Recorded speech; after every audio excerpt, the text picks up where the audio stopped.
Sandefjord against Tromsø, Norwegian Eliteserien match this Sunday, 4 p.m. kickoff time in the UK, and tricky game actually.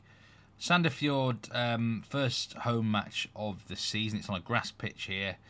Might not be the greatest of surfaces, mid-April, so that's something to consider.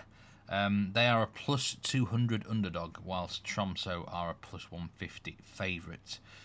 I've got to be honest, Sandefjord did disappoint me last week. They lost at HamKam 2-0, and I expected more from them. I thought they could go there and actually spring a surprise, or at least play well. But they were nothing. They offered very, very little. They could have been, beaten 3 or even 4 against a HamKam side who, I don't think they're going to be much higher than the bottom 5 this season.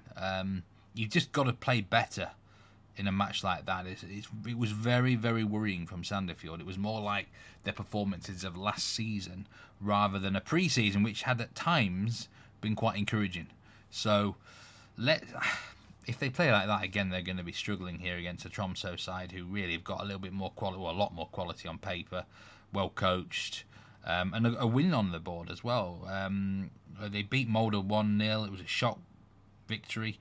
They did ride their luck. The keeper, Horgard, had a brilliant game. But it's 3 points on the board, and that's going to do them the world of good. They should really come here and win, but let's just see. I think it's a difficult game. I think it might be a poor quality match. I think the goal line, I think under 2.5 is quite likely. That's why it's odds on. The surface will contribute to that as well, I think. Both teams to score no actually stands out as maybe a bit of value. I'm not interested in getting involved. I'm going to predict a Tromsø win. 1-0 feels about right here, maybe 2-0. I'm interested to see if Sandefjord play poorly again and look legitimately bad, then you want to be betting against them most weeks. But let's see how they get on in their first home game, and obviously let's see how Tromsø get on in their first road trip as well. But I'm not betting this one at all.